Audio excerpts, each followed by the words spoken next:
episodes and we're barely going ahead and picking up steam here. Really now? Yes, we finally hit 10 episodes. 10 glorious episodes. Well, technically 11 if you count the mini podcast. No, we're not counting it. Damn. We're not counting in the chronology. Alright then. So welcome to the Legend Hunters podcast. My name is Leo Forrest, where the fapping goes about. Faffing with an F. My name is Death Zero, and surprisingly, I'm actually in a good mood for once, and I don't want to murder Leo. That's is the world gonna end or something? What's going on here? Not since 2012, apparently. That's the last time I heard of an apocalypse event.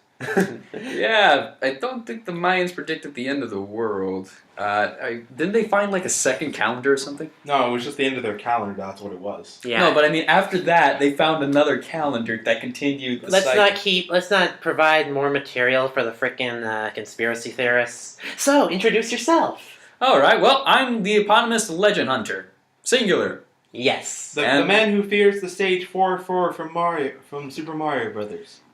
Well, more like stage 4-1 because of the one character that I absolutely despise. Lakitu, you son of a bitch! That was the bane of your existence, really? Yes! Here I am trying to learn how to platform for the first time in the history of video games, and then here comes this little asshole from the sky dropping bombs on my head. I hated him. Really? I didn't really find that worth... I just fireballed them, or I just ran. Yeah, except that I usually made a mistake along the way, and I would lose the fire flower, in which case I would only have the option to run. Actually, I got really good at running. I guess I just played a lot of Super Mario. But again, to be fair, this was back in the day when I first started playing video games. He was the one thing that I hated looking forward to every time I made it through every world. Alright then. What about your fear? What is your video game nightmare, Zero, from way back when? My video game nightmare, I guess any sort of... I was like a really scaredy cat when I was a little kid. So basically, quite a few video game bosses. Like Nate, give us one. Give us your top one from back in the day. Well, I can give you the top 3, I think. The first one was Bowser from Super Mario 64. Because basically, I didn't start really major video gaming until I got the 64. Okay. Quest 64's main boss, King Mammon. Which, that's actually a really shitty RPG, but it was part of my... Oh, yeah, apparently it was legendarily terrible. Yeah, the way stats were built were kind of counterintuitive to each other. You raised agility by walking. Walking.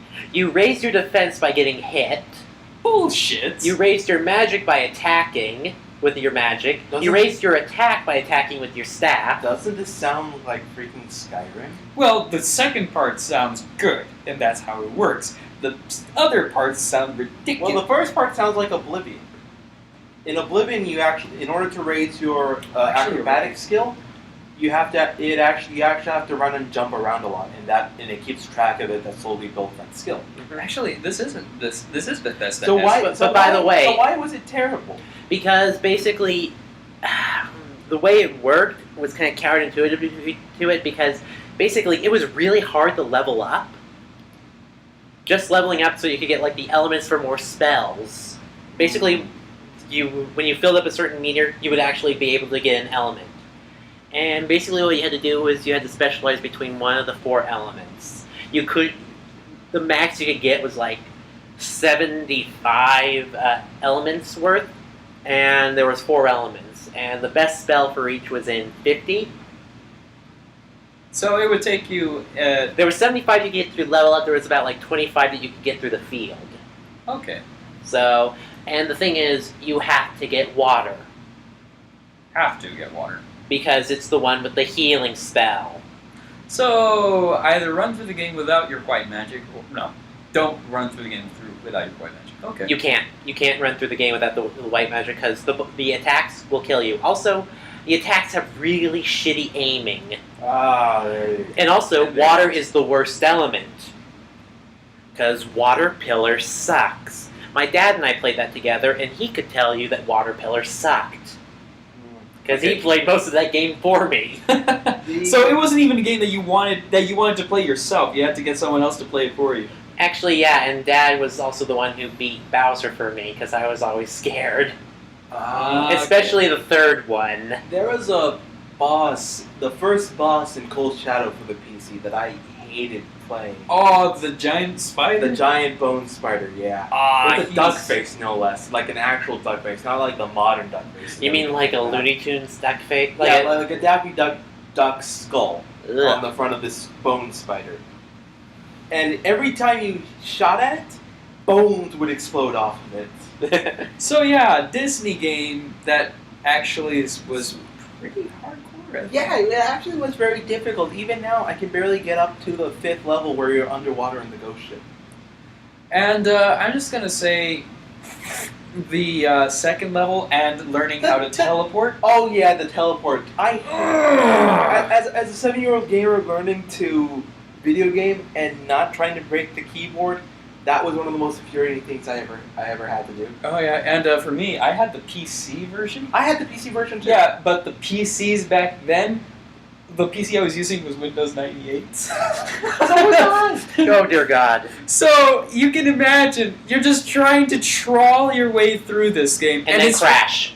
No, It would no, it wouldn't didn't crash. It's just that it wouldn't read every now and then. It was laggy. Yeah, there And- was some missed button inputs at times. And this is bullshit, especially with this game, which requires precision platforming. So I don't know what stage is more. I think the only stage more annoying than that. I think the only stage worse than that boss fight from the first chapter is the 4th chapter of the game where you're in the jungle, and the mud drakes show up again. And the mud drakes, for a little bit of context, are they're supposed to be cannibals. But They're cannibal pygmies who are trying to eat your face. who are essentially miniature-sized Donalds with waddle mohawks and wearing loincloths. And Their main- blowpipes. Their main attacks are yo-yo saw blades. Yes, yo-yo saw blades and blow darts, and they make this yap yap annoying war cry every time before they attack. And and every considering time you there's get hit. hordes of them, yeah. Alright, so other than this, I guess we should go ahead and talk about how our past weeks have been. Well, uh-oh, you sound like you had a little... I was just trying to. You're move trying away to get the- mud drake Mud drake. off the brain. Yeah, I actually had a really good week. I got a lot done. I finished playing Saints Row 4 and all its DLC currently. Okay. Fun game. My only complaint is that I was compared to the other games, when you play it's a sort of it's a GTA clone in a sense, but with superpowers. Mhm. So there's the majority of the game time is to take back the city, and to do so you have to play a bunch of mini games. Nice Okay. thing. It just felt like a lot. It felt like it went by too fast with the mini games. Then I started having problems near the final boss, where the fight would start to glitch out on me like twice. Oh, I've heard that boss fight's like really impossible because it glitches out a lot. It's not that it's impossible. It's just annoying as hell. Thankfully, even if it glitches out, you don't start back from square one. So it's not that bad. It just is annoying because you want to go through this whole boss fight in one sitting, and you have to constantly reset because of bugs. That's... The DLC is kind of meh. The first DLC involves you. It's a dirty Christmas tale that involves the leader of the Saints saving Christmas Oh dear and God. having to learn the spirit of Christmas and all that jazz. Man. You fight you have to help Santa fight his evil counterpart Claus, which it goes as you would expect. God. It's really different because it's not raunchy at all as compared to some of the other side tales. So it's very vanilla and it's very weird for it. The other DLC I'm trying to remember. I'm trying to remember what the other DLC is. Must be not that. Oh, you know what? Now I remember what the other DLC was. It was the Enter the Dominatrix, which is their. Okay, what? It's their. Originally, for Saints Row 3, they were going to make a DLC where they parodied The Matrix. with Enter the Matrix. Oh, yeah. God damn it! So and what ended up happening Damn it. is they came up with the idea for Saints Row 4 with the superpowers and whatnot. So they scrapped the DLC and made the Saints Row 4. And what they decided to do was to mock themselves even further, use the scraps of the old DLC and make a mockumentary of the development of this failed DLC. How could they mock themselves even more than they already have? I They swear. they quote interview the main characters as well as another NPC named Donnie, out of character quotes. They have In case just for the viewers, both Zero and myself are pressing our fists to our foreheads in utter agony. They have commentary from each other during the game. There's parts where instead of using cutscenes, they show the actual storyboard art or the concepts. I mean, I haven't even mentioned the fact where you participate in a pony race. Oh, pony race. Oh no! Wait, you don't mean those kinds of ponies? Yeah, the ponies that Zero is thinking of. Yes. Oh no! Fuck me. Shut it. Not a word out of you, Leo, or I will take that tongue and I will chop it off. So much for a happy thing. There's only for happy ending. So we're not going to see the end of the world. So the DLC is, and then they're doing a standalone release which is called Get Out of Hell, in which two of the side characters end up going to hell to save your main character from being married to the daughter of the devil. Okay. Alright then. And that's only the first part of my week. Oh dear God. Okay. I finished Vampire the Masquerade, that PC game, which is still being updated, still being patched even today. It was that broken? No, It wasn't that broken, it's just that big a fan community. Yeah. Okay. That Like makes sense. mods, I expanded story. Right, like I Skyrim. did there's a bunch of different alliances that you can make. I eventually made the alliances with the Anarchs, which are vampires who don't want to be led by an aristocracy of sorts. Okay. So they go ahead and so you go ahead and you go through the final missions and you decide. It's basically do what you want and then make a plot decision at the end of the game. Ah, I see. It's pretty simple. It's pretty nice. Oversexed, violent, bloody. Pretty good for a PC game made in 2004. Okay. Definitely recommend it if you can go ahead and do it. You need to download a patch to use it on modern PCs. Otherwise, it will do a memory error for some reason. I don't know why. And it won't save? It won't play to begin with. Oh.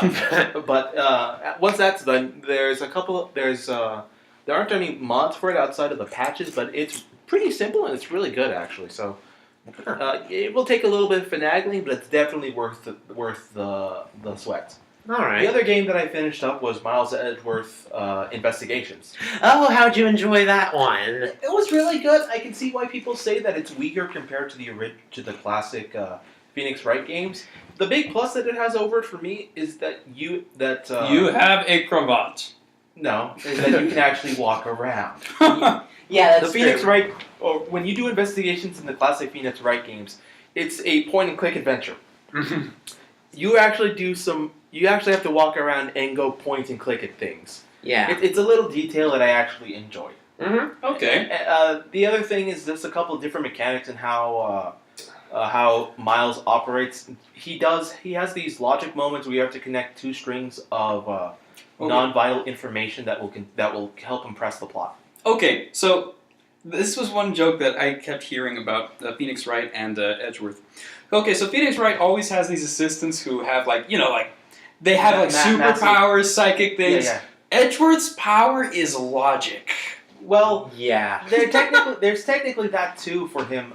His assistant, which is a girl named Kay Faraday. Who is the daughter... That's Wait a minute, Faraday? Faraday, yeah. Oh, Her name's Kay Faraday. And she has this device which allows you to create... recreate crimes. Recreate crime scenes. Yeah. And you use these at major points in the case to Right. go ahead and get evidence. Get evidence and find the true culprit. It's not as big as the Magatama or the feeling checker from some of the Phoenix Wright games, and it doesn't play as big of a role there. Right, but... Or the Cyclops, that was the other one I was thinking of. but it is the sort of gimmick that does come in. It's really interesting because it doesn't build on itself as much as the other Phoenix Wright games. It sort of is like a standalone. It jumps you pretty much in and doesn't stop. Yeah. Also, the entire event the entire course of events take place in 4 days and one flashback in the past. Yeah. Okay, so Yeah, and it's pretty fast. But it's also done out of order. Like I think the first case is like the third case. The second case is the first case, and the third case is the second case. Yeah. And then it's the flashback, and then the final case, and the final case is fucking long. Yeah, it was even longer than Gant's the investigation with Gant at the end of Phoenix Wright Ace Attorney. Yeah. Because it doesn't end. No, it doesn't. Diplomatic immunity, bitches. I literally think they just extended it just so they could fit in a Larry Butts, what is it called? Cameo? Cameo, there you go. Literally, just to put Larry Butts in. Larry Butts, Wendy Oldbag. Well, she shows up in another case, to be fair. She shows up, The amusement park. Yeah. So, I mean... Oh my god. That's I the mean, last person I want to run into at the end. Yeah. So now you get to see it from Edgeworth's point of view. Yeah, which was And you get to hear his thoughts, and I love his thoughts during it. You get to see... It's really interesting. The other thing is it does kind of clear up why Edgeworth kind of disappears at the after Ace Attorney and doesn't show up until Dual Destinies. Mm-hmm. So because he's been doing his own stuff, trying to clear up the court systems. And it still intertwines well with the whole story narrative, even though it's a side story technically. Mm-hmm. Alright, so I think this is the second time in our podcast that we've gone on a Phoenix Wright tangent. Yes, we have. I'm thinking about finding some sort of translator and playing the second one? The second one, even though it's not officially supported in the States, there's a fan translation for it already. Yeah, and I believe that the logic is more centered around like chess moves. Yeah, I saw a breakdown of one of the characters you come across, and this one is a two-parter because he breaks down twice. But in the first time I see the breakdown occur, before he breaks down, it looks like a chess piece assaults one of his, and that represents like his. Pawn the queen. It represents his logic and his, I guess, their mental stability before they break down. Yeah. So the ultimate breakdown would be checkmate. Which I think all three of us would kind of enjoy, huh? Mm-hmm. Yep, we used to be, we used to be in the chess club back No, we used to be the chess club. Legend was the president, I was vice president, and Leo was treasurer.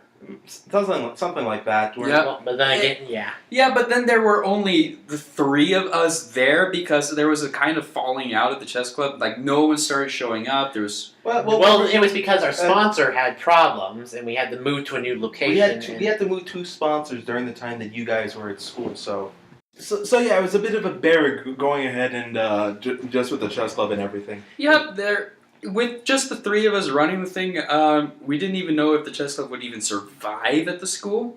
We did try to attend tournaments, but it was a...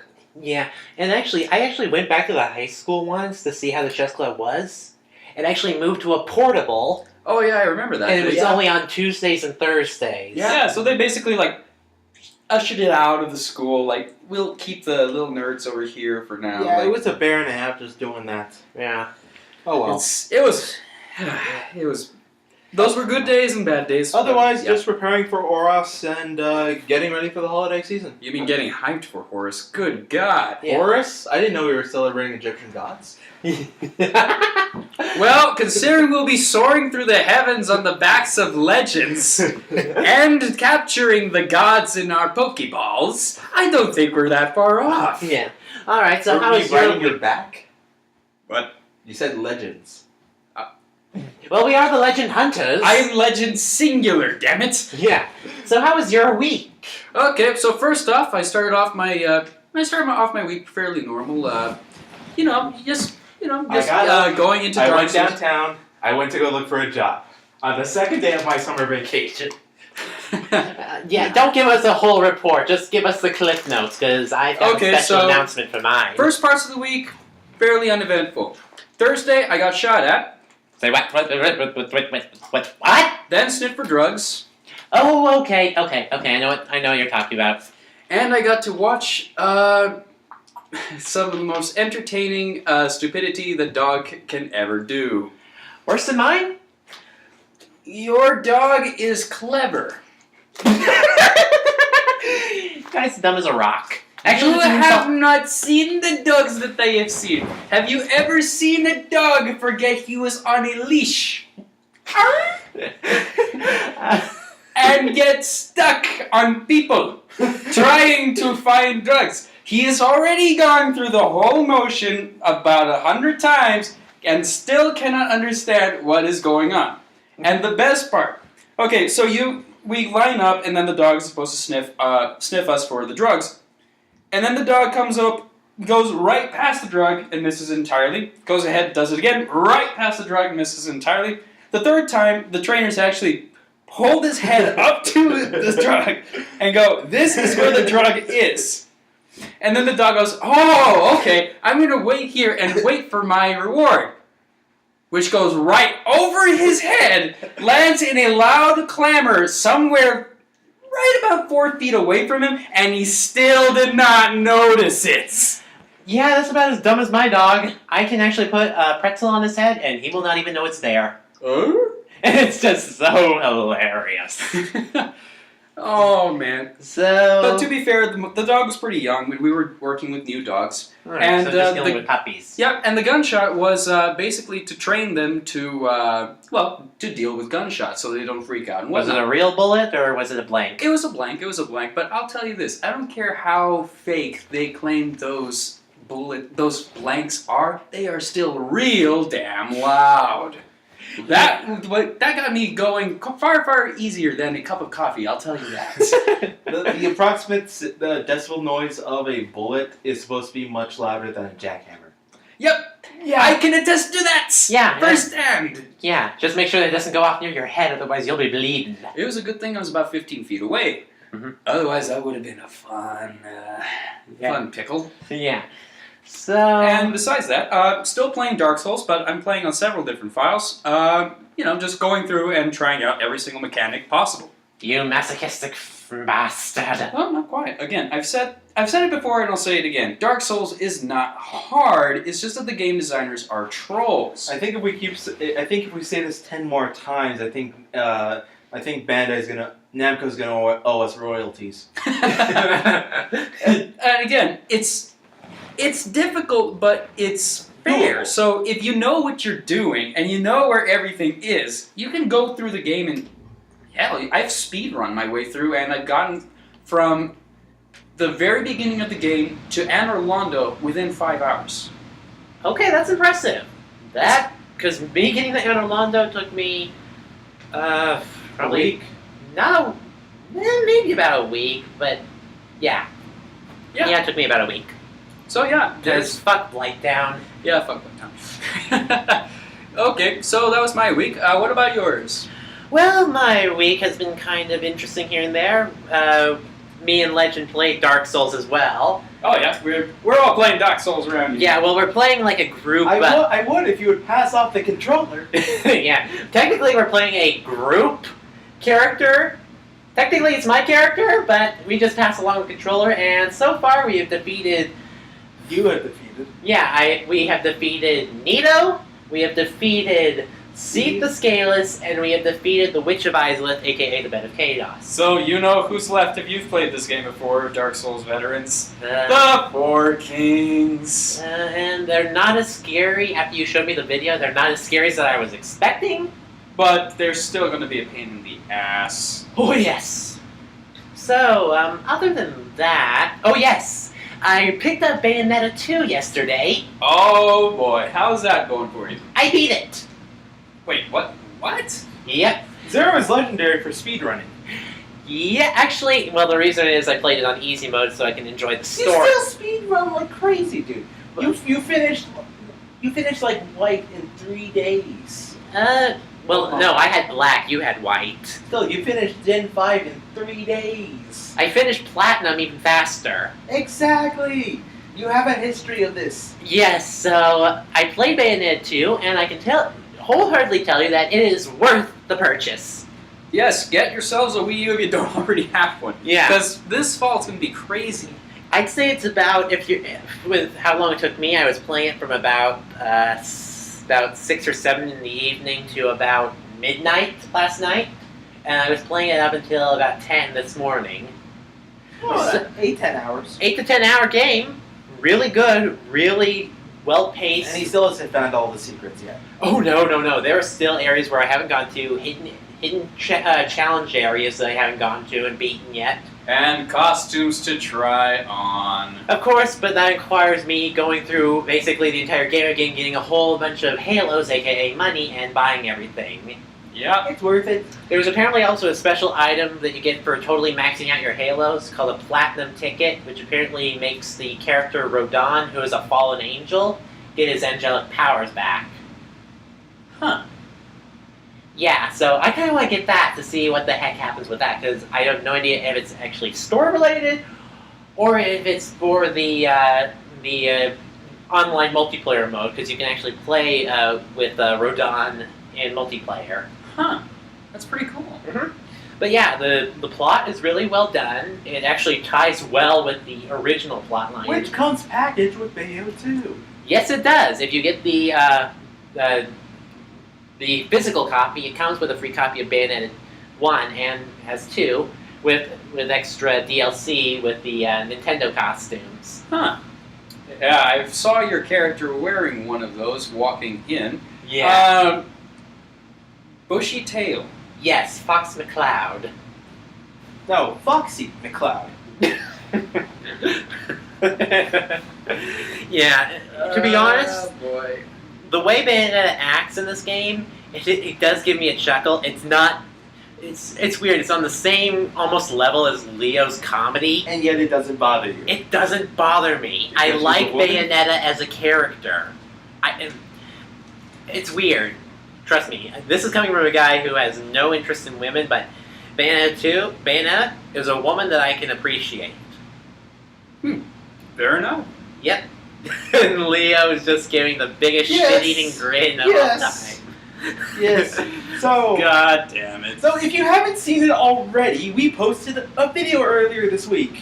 Yes, we posted a video about the Mega Evolutions. So if you haven't seen it, go see it already. I'll post a link right here if I remember. But If you remember. this was it. We were contemplating doing this during the podcast, and normally that's where it would go. But if you've seen the length of that dang mega video, you'll see why we didn't. Yeah. Yes, good lord. So that's there. Please click the link, like and subscribe, and we will continue on with the podcast. Yes, so... So the Auras demo also came out.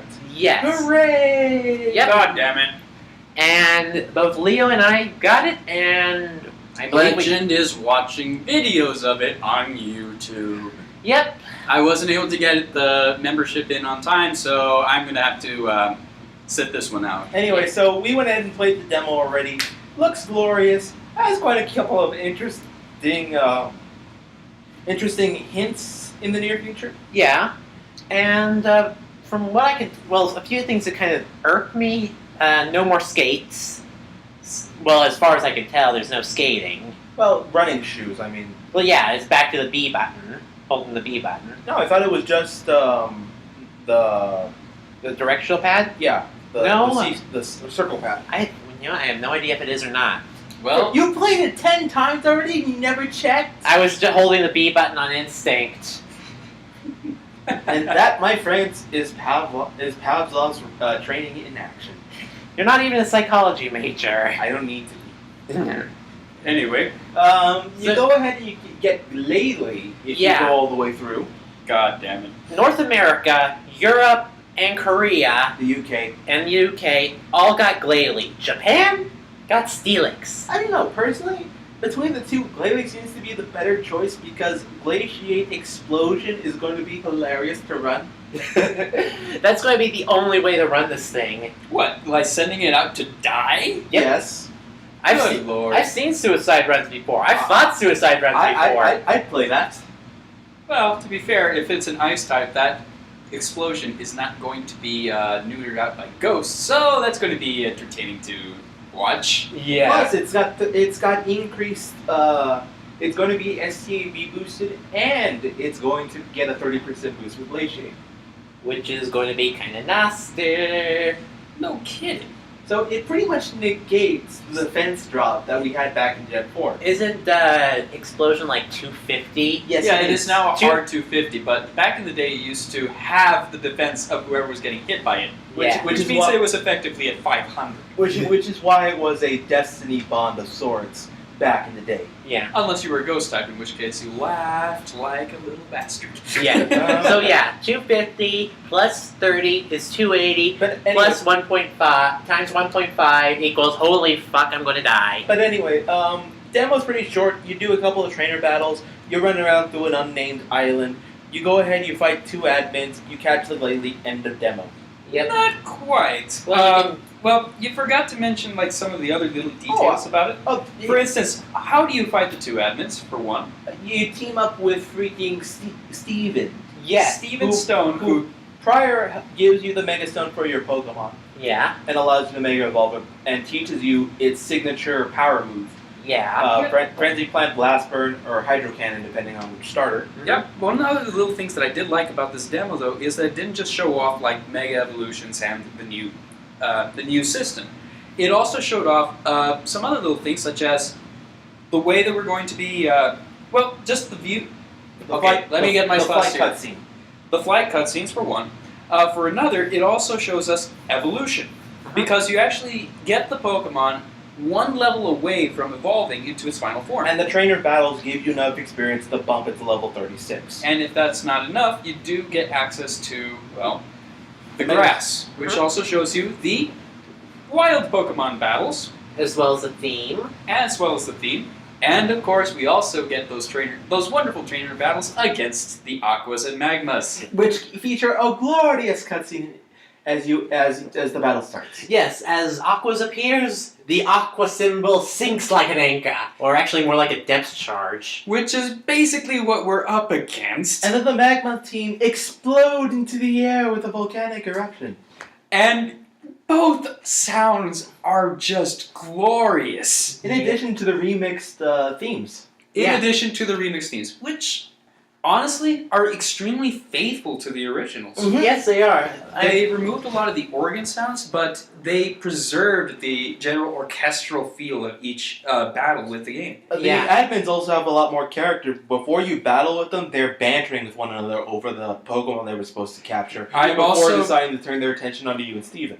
Yes. Tabitha's eyes scare me. Tabitha scares me in general because he looks like one cold-ass motherfucker, And yet he's on Team Magma. and yet he's on Team Magma. He looks like the kind of guy who wouldn't be afraid to pop it just for Calling him a short just for a Makuhita. No, just for he wouldn't be afraid to pop you for a Poochyena. Yeah, Yeah. but the thing that I'm predicting is after this little demo run, I'm predicting a lot of... I can't believe I'm saying Shipping? this. Yes! Like there wasn't already. But there's now going to be more. Considering what Matt is saying every time he opens his damn mouth, I like ya.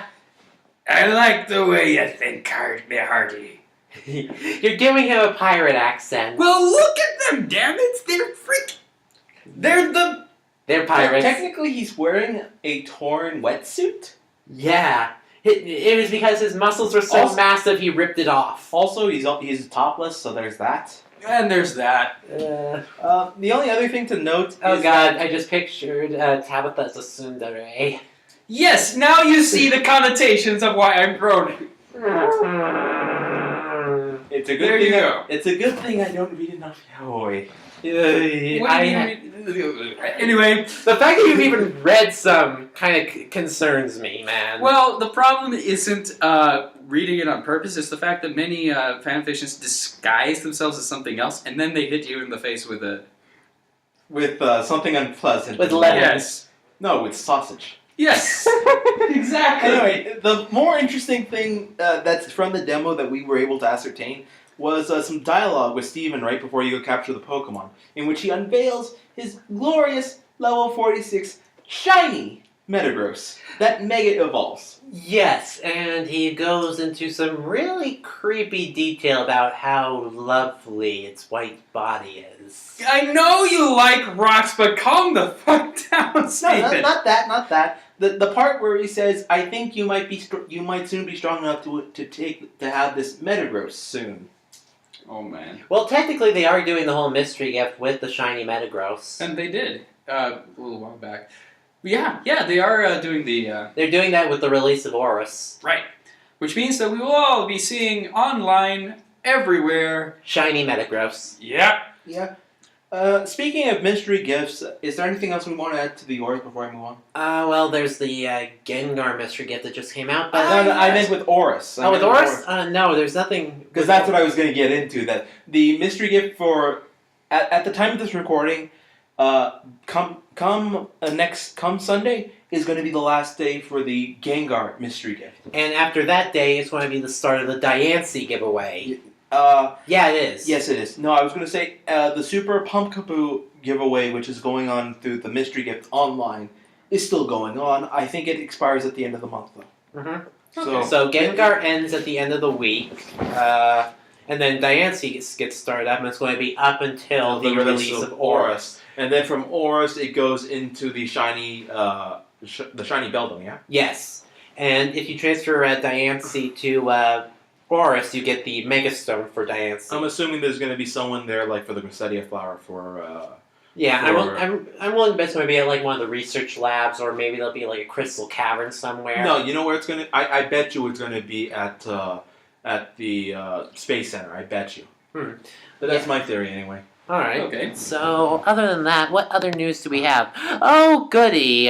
So we mentioned that the way to get the Oris demo, well, we didn't mention it, but the way to get the Oris demo is you have to sign up with Pokemon Trainer Club in order to get the demo. It was mailed to you last Tuesday, and you would get it in an email. That's my rage. But you can get it there are other ways to get the demo as well before Oris comes out. Oh. One way is to purchase the Pokemon Art Academy, which released recently. Yes, and also they're going to be releasing it as well with the release of the Pokemon trading card game for the eShop, as well as the Puzzle Challenge game. Both for the Game Boy Colors.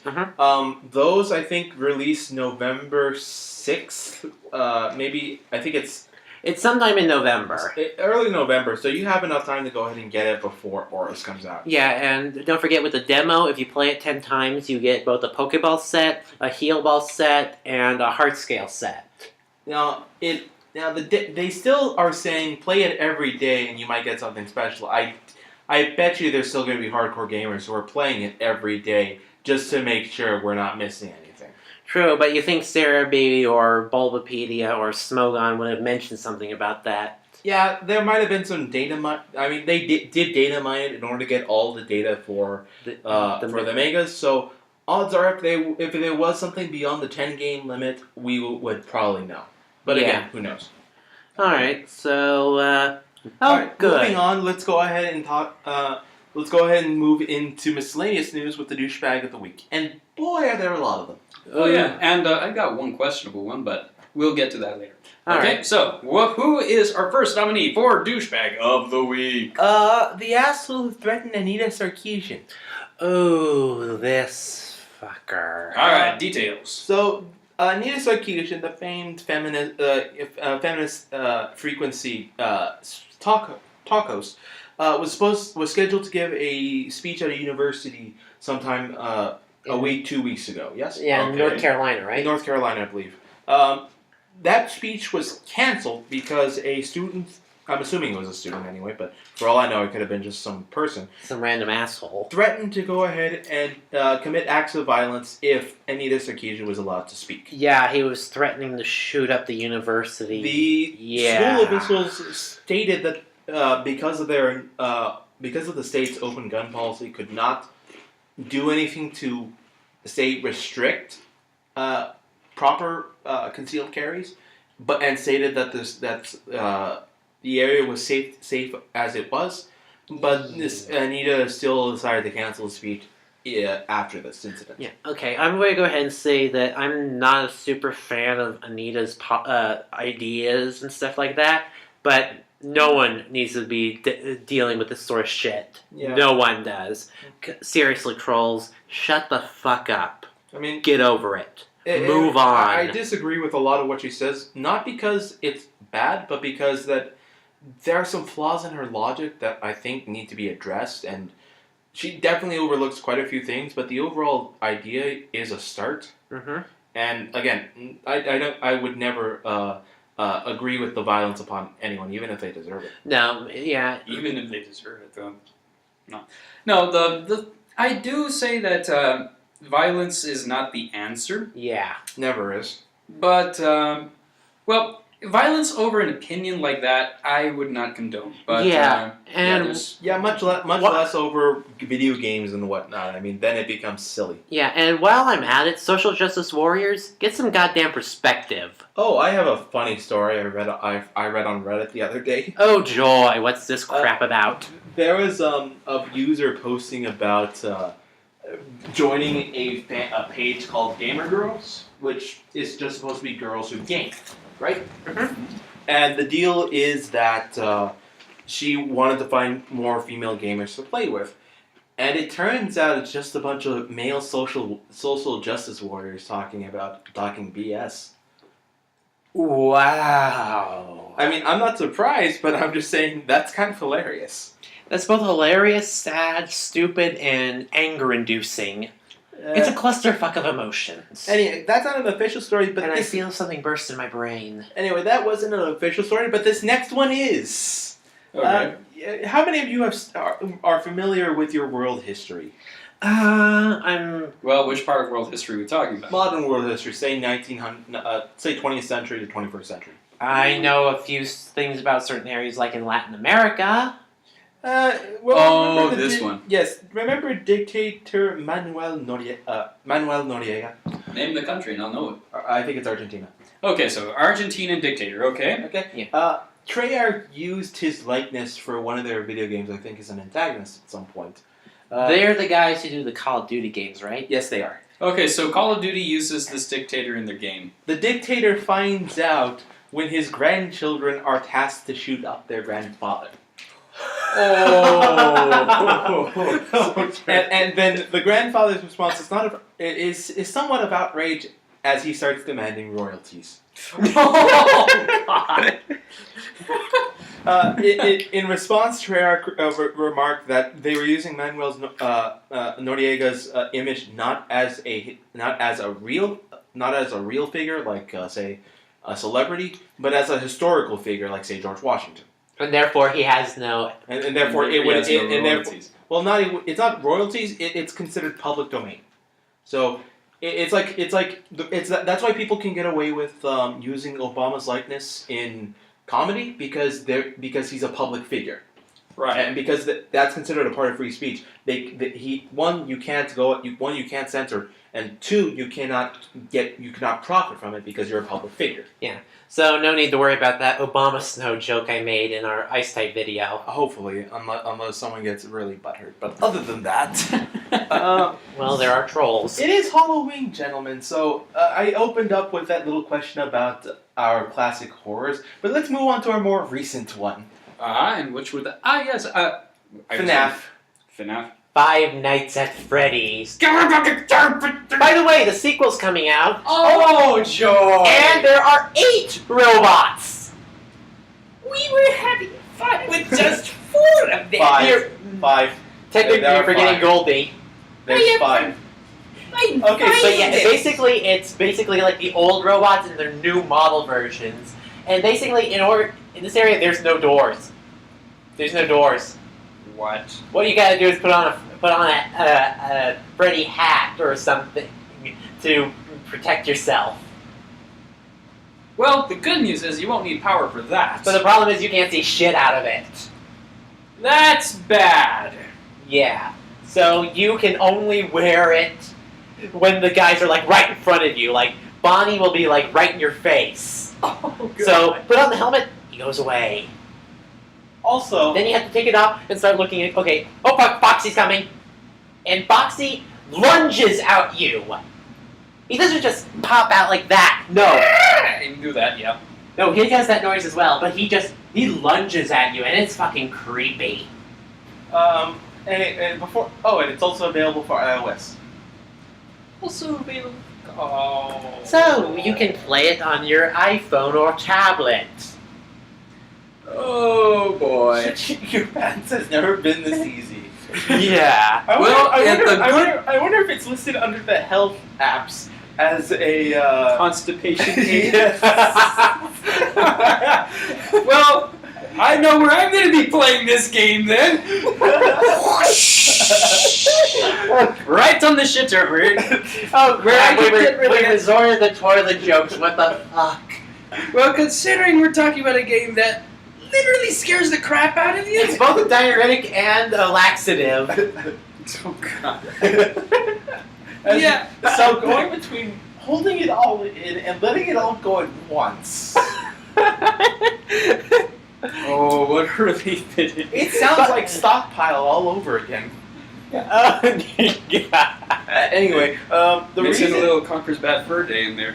Yeah. Anyway, the reason I'm God. mentioning it is because Matt had did a video on what he thinks is the motivation or the allegory to Five Nights at Freddy's in real life. So, in short, what's he saying? There was a case back in the early 90s, About 1993, I think. 92, 93, somewhere like that. Uh-huh. But that a Disgruntled employee basically went inside a Chuck E. Cheese's and shot five employees. yes. Ooh. One survived, which ended up being the linchpin in his murder trial. And basically, he goes ahead and explains how he believes the events occur, and that how this is an allegory for that person's nightmare, based on having to go ahead and relive the torture of his sins, essentially. Yeah, basically, the guy who's apparently the person who killed like 5 people and stuffed inside the Freddy mascots.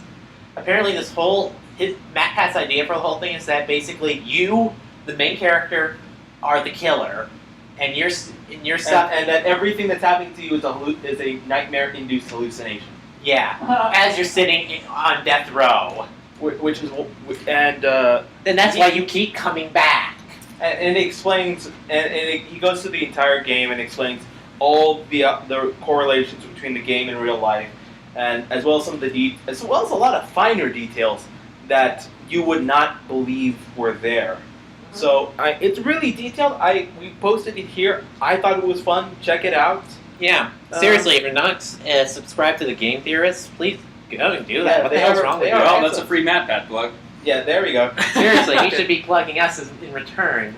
And let's not be greedy. Let's not be greedy. Come on. Anyway, month of Castlevania, gentlemen. Well, I'm not surprised, but what's the deal with this one? What's the catch? Castlevania, 4 of Castlevania's portable games, as well as a few that were for some of the earlier games, Dracula X, Circle of the Moon, Harmony of Dissonance, and Aria of Sorrow are being re-released for the Wii U on the Nintendo eShop. One more reason to get a Wii U. Yes, these 4 games are all excellent. They each have their own things, but they're all a part of the whole Castlevania history. I think this is the first time they're actually being ported to a console. So if you never played them on the handhelds, this one, go ahead. You can go ahead and try them out there. I thought Aria of Sorrow was a DS game. Well, apparently it's they're releasing it for the Wii U. Well, they're releasing a lot of the handheld games onto the Wii U, I've noticed. Yeah. Why aren't they doing it so it can be for both the handheld or the virtual console? I don't know. I don't know why, but I know that they're picking their fights for it. I think just RAM capacity. I think that's what it is. Yeah. Once that new 3DS comes out, we might be able to see a Get change. some more. Yeah, I agree. Yeah. And with the advent of the GameCube controller adapter for the Wii U, we might actually see some GameCube virtual console games. Yeah, That would definitely. be interesting. That'll be Please interesting. put on Thousand Year Door. Please put Thousand Year Door on there. Please, I want to play that again. I cannot find a game anywhere. And I'm too cheap to go on the Amazon. Okay, Well, so- it does speak volumes for that game, the fact that we can't find it anywhere. Right. Mhm. Yeah. We got 2 games on the indie horror corner today. Oh, fucking. It hurts. It hurts. It's a good thing this is not Easter, otherwise we'd all have to go back to church. Yeah. This is the Fist of Jesus. That's a sucker punch right in the Catholic. Sucker punch right in the cat leg. May he who is without sin kick the first ass. to go ahead and go ahead and use the line from Family Guy. This is a beat 'em up fighter in which Jesus attempts to revive Lazarus and incidentally does so as a zombie. God. And then proceeds to kick ass Well, with a fish. Well, now he has to go ahead and fight alongside Judas, and they have to smack zombies with fish. Well, I understand that baseball wasn't invented yet at the time of the revival. No, this is still BC technically because this is during Christ's life. Well, it would be. Yeah. Anyway, the point is, he somehow has magical baseball, chainsaw, ninja fighting skills, and he fights alongside Judas as they go ahead and fight back the zombie horde. It's currently available on Steam. Yeah. There's. I don't know what to say to this. Like you said, hurts right in the Catholic. Yeah. But you're agnostic, aren't you? I was raised Catholic and Christian. Um, Yeah, so it hurts as well. So I also think I found our title for this podcast. I wouldn't say that yet, but we'll go ahead and see. Yeah.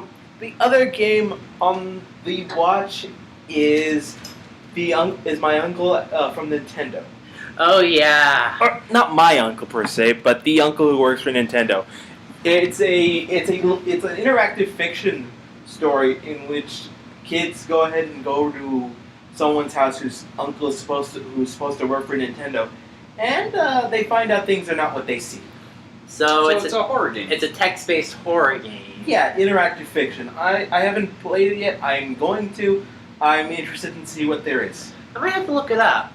Yeah, you said that there were no jump scares in this one, right? Well, it doesn't look like it has jump scares. I could be wrong, but I'm not likely to play a horror game with jump scares because I'm that much of a coward. Well, for me, it's not so much cowardice that prevents me from playing horror games. It's the fact that just watching someone play the horror game, Markiplier, Five Nights at Freddy's, I almost threw my laptop across the room. Thank you, Akari, for giving me such wonderful pleasure from seeing these two assholes suffer. So, what I'm trying to say is, I don't mind getting scared. The problem is, I'm not sure my hardware could take another throw. Really, for me, I'm kind of desensitized to horror. I've seen so many of the tropes that Yeah, it's either predictable. Zero's form of horror is Nicki Minaj's Anaconda video. Yeah. And there you go. Next week. Technically, that's like the first circle of hell. Okay, there we go. You revised it from second circle of hell. Yeah, but still, that's pretty low compared to. Next week, talk to Legend, and she tells you how to make your RAM fly across the room. Yeah, I know a good way to make your graphics soar. Yeah. More flying puns. Yeah. Okay, so what else is on our agenda right here? The Amiibo, gentlemen. Oh, well, before the Amiibo, the Smash 50 Fact Extravaganza. Okay, so on the 23rd of October, Nintendo released Nintendo Direct about Smash. right Announcing. It Basically it announced 50 facts, technically about 53. Facts about the Wii U version of Smash that aren't in the DS version or that have transferred over to the Wii U version. So, in short, the Wii U version is going to be the 3DS version, but better. On steroids, yeah. So, Well, technically, there's a few good things if you got the 3DS version. Is that if you link it with the Wii U version, you can now get Mewtwo finally. Yeah! All the complaining we've done over the years has finally worked! We're getting Mewtwo! But of course, we're not getting it until next year. Right, because he's still in development. Right. They still released a lot of new things. They have bigger stages now. Yeah. They Which have is 8-player Smash. They have stages that have things that can insta kill you if you have over 100 damage. which is I consider bullshit. Well, but I think it speeds up the pace, especially because these are in maps that don't have essentially a clear knockoff.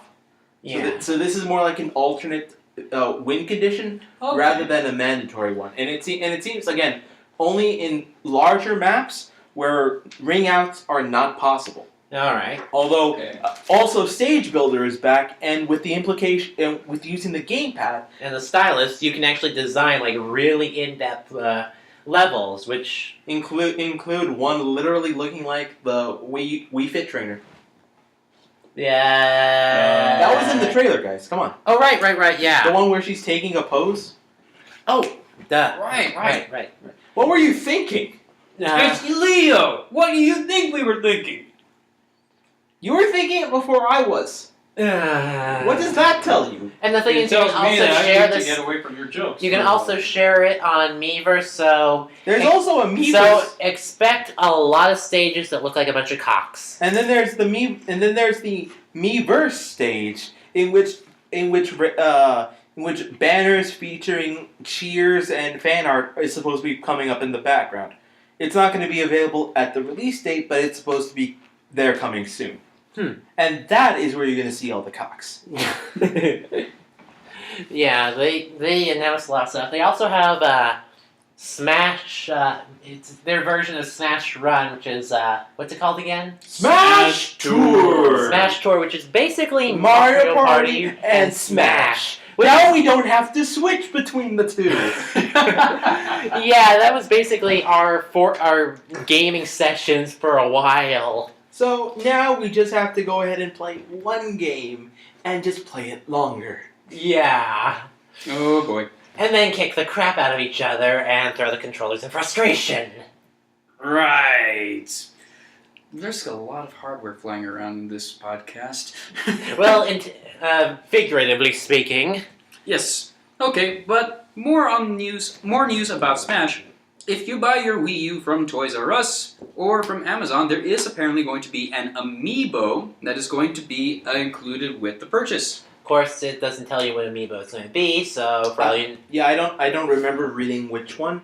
I know that they're releasing them in sets, but given how successful Skylanders is, Nintendo is going to be raking in the big bucks. Right. Yeah. Oh, yeah. Yeah. What is the Amiibo stuff? This is something that I did not know about for the Wii. Well, they introduced it with that amazing fight between the two presidents. Yeah. Right. But this was supposed to be like that was one of the biggest trends that came back with Skylanders was I'm trying to remember what it's called, but that toy market where you go ahead, you have the physical toy that works with the electronic game.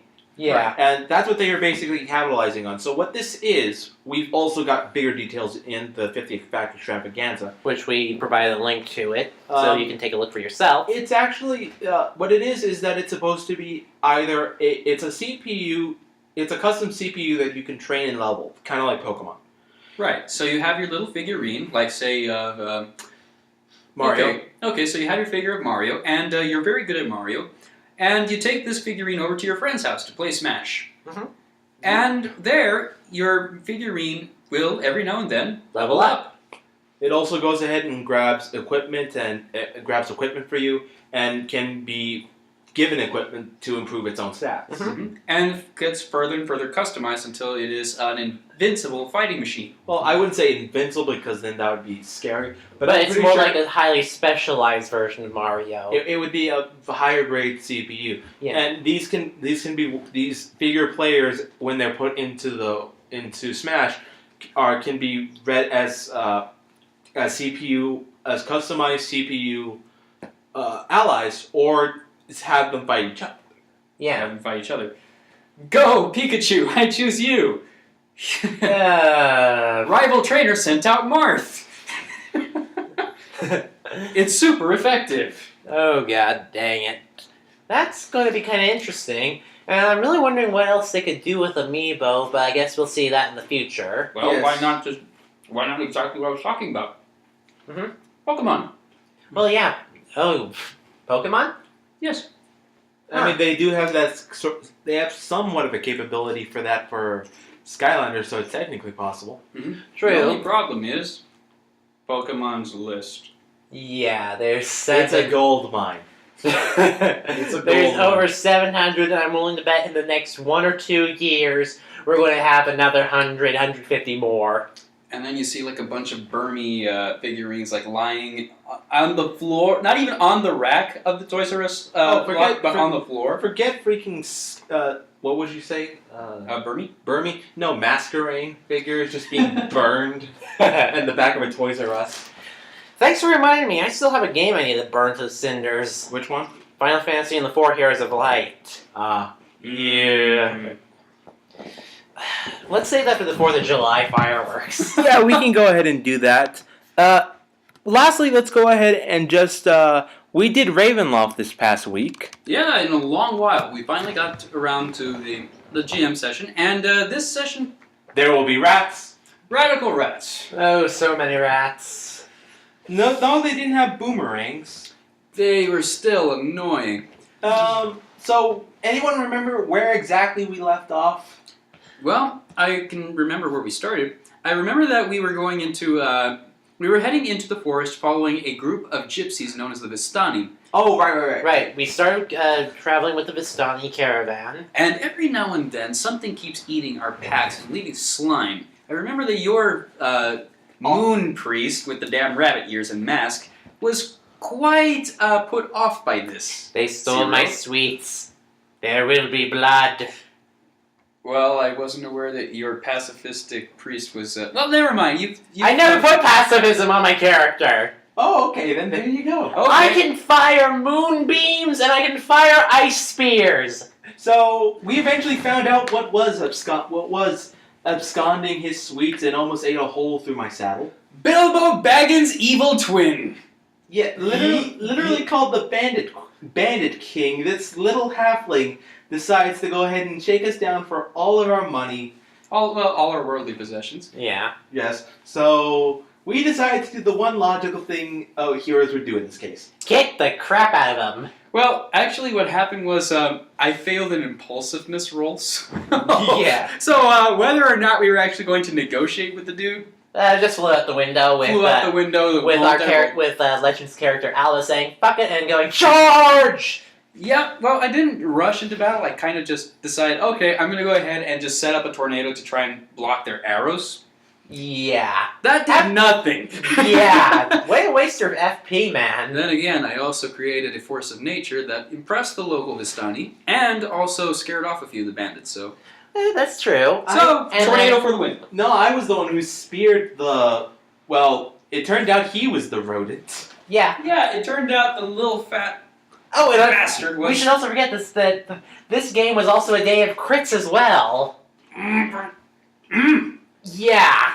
Basically, to start off with in that encounter, I actually managed to crit my charge roll for my ice spear, and I could basically use it that same turn. So, charge, fire, little damage. We're taking your dice to Vegas. Yeah. I don't know if they'll allow that. They won't, but won't. we won't tell them that. So I go ahead and I hit the Hobbit twice, and that should have downed them, but it didn't. Nope. So he turns himself into a rat and runs. Yeah. And not only that, but the Vistani matriarch also gave one of the characters the evil eye. Which basically kept him from ever returning to his hideout, And which was entertaining as all hell when our fellow Tails started following the guys. Yeah, so Tails goes ahead and shapeshifts into a leopard, cheetah, Black Panther? Jaguar. Jaguar. because she can, and goes ahead and chases him back to his hideout. She doesn't do anything, but at least we know he's not coming after us. Yep. And then we journey to Stonehenge. Yep, and watch the gypsies teleport away. But not before getting my tarot read by Tails, who went ahead and did the acting for us. And I just gotta say, Tails' reading was scarily accurate. Yes, it Yeah. was. It was very enthralling. It earned her 2 plot points, too. Yeah, and those plot points will basically allow her to either do a reroll or... To force the GM to reroll. Yes. Yeah. Which is awesome. Yeah, so those are always nice to have. And actually, oh yeah, after that, we got hired to do some work in the next town over. So we did basically at that point we were kind of just bumming around. Well, we weren't just bumming around. We were looking for things. We were finding things to do. Yeah. And as it turns out, there's a lot of profit in Carting playing off the dead. Yes! I was almost tempted to start yelling at the top of my lungs, a la Monty Python. Bring out your dead! Bring out your dead! I'm pretty sure our GM would be saying, I approve of this, you get a plot point. I wish I had. I don't think he would have given them a plot point, but he would approve. But anyway, I eventually do a job hunting roll and find one of my compatriots from my hometown, or my home nation, is doing an investigation at one of the port houses and agrees to pay the 3 of us handsomely if we go ahead and help out. Yep. Whereupon we go on a little stealth mission. And basically, Albus sets fire to one of the doors at the base where they're at. I wish I had set fire to the windows. Yeah. Which is where they jumped out of. Yeah. But yeah, he did that to block an escape route. We broke into... well, what Zero happened was Leo's character, Lou Boo, essentially. yeah, he tried to break down the door, failed, and then my scrawny ass rolls a crit. But again, only because you rolled crits. And this isn't the first time it's happened, by the way. Yeah. Yeah, so we basically got one of those, what was it, the gamers? Yeah, the gamers gamer's been with the legs, Rognar. Lift with the legs, Rogar. That doesn't help you considering what happens next. Yeah. We start combat, we go ahead and we make a couple of rolls. I get bitch slapped in the face with a whip and get knocked out. Even through the masks, no less. Like Yeah. like a chump. Fuck So you. you were out for the entirety of the fight thereafter. Meanwhile, my ass is still on the other side of the house where I was setting fire to one of the doors. So I have to trot all the way around the house back to the closest entrance Which join the battle. Which leaves me to go ahead and stab all the bandits that are in there along with the NPCs. Mm-hmm. We get led into the basement because the entire point of this is we're being led under the pretenses of freeing slaves. Mm-hmm. Of course, the NPC is gathering documents for, I'm assuming, what's going to be, what is going to be slave trading later on, but that's another story. Yeah. So we were probably a bit bamboozled. Yeah, I kind of knew we were going to be bamboozled from the start, but again, you get essentially You got $2,500. You got $2,500, and we each got, I think, $5,000. I believe so. Yeah. I think, yeah. I think I got 'cause we were- 25 we- as well, but Okay. Either way, we got paid quite a bit, a lot more than what we normally would have, Yeah. and we were able to go ahead and move on. Well, technically, the group of us are kind of... Well, the two of you are like mercenaries. We did a lot of shoot, we forgot the church. Oh yeah, the church. Well, this was one of the earlier things before the port mission. Right. So we're in a land where basically, if you don't know the Ravenloft lore, we're in a land where basically the king of the land is a necromancer. Yeah. And there's one city that has been completely and utterly overrun with zombies. The Necropolis. Yes. Which we could tell was bad juju just by looking at the dark, shadowy aura hanging over the town, to which, given the choice between west or east, we immediately went the other damn way. Yep. Wherever that place isn't, I'm going there. And after that, we did arrive at a town where, again, the plague was kind of clearing people out, lots of vacancies.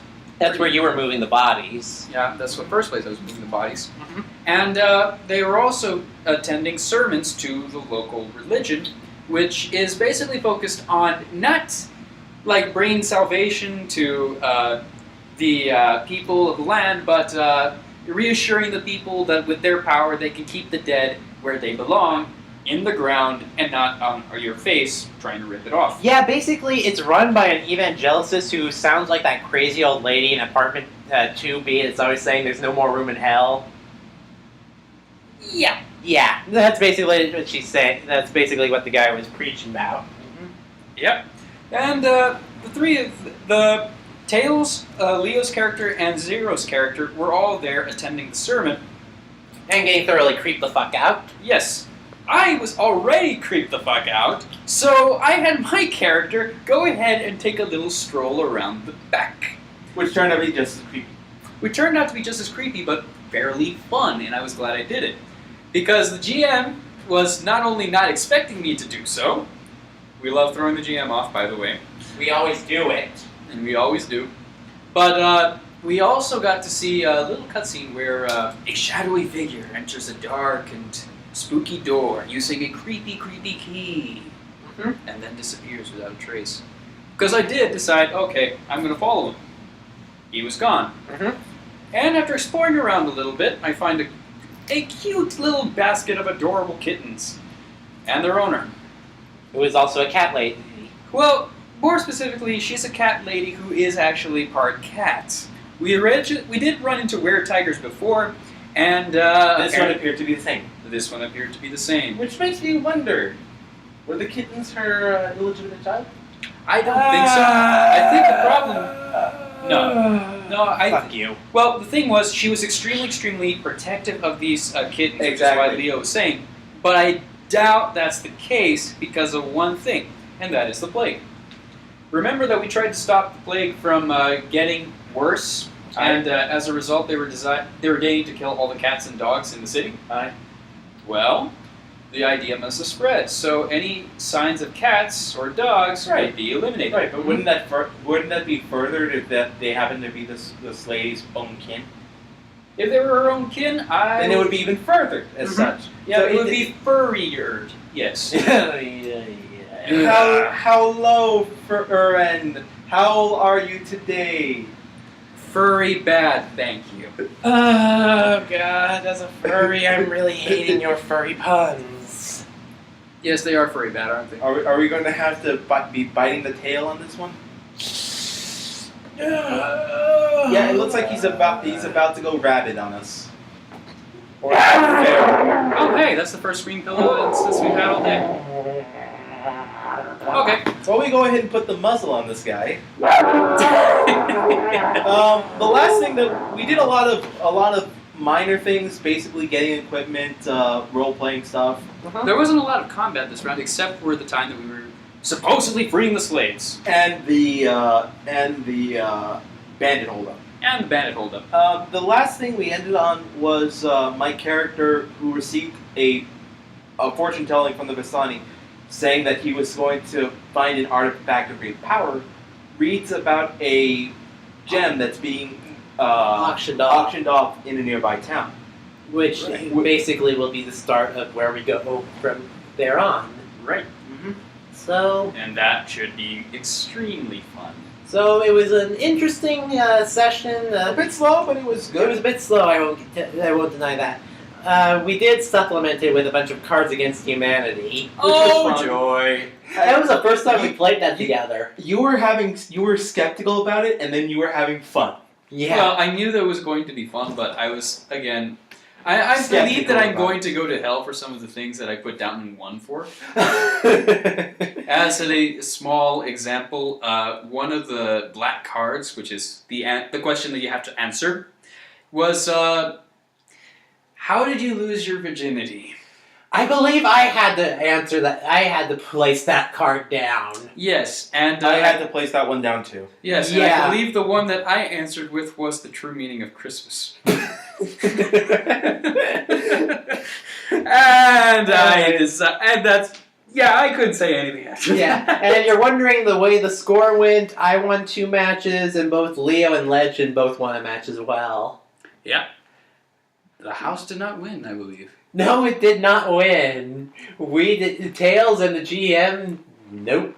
Yep. Oh god, I just remembered. What? Shit, dude. Oh shit. Terrell.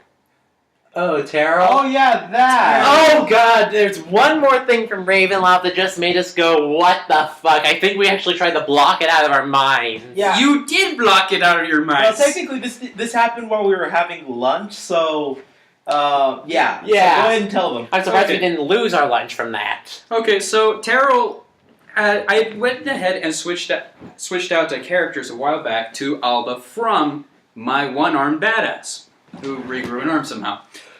And the GM it was a is... voodoo ritual. But Yes, anyway, it was a voodoo ritual. But anyway, the GM has been having us play the characters through cutscenes, meaning that whatever's going on in the world is affecting our characters, even as we play our current ones. I haven't had a character do that because I'm technically on my second character. And it your makes first character is dead. Yeah. So, Legend is going between Alva and Terrell And Wolf Boy. and Wolf Boy, technically. And Leo is going between... the lawyer Alistair and the samurai Hisashi.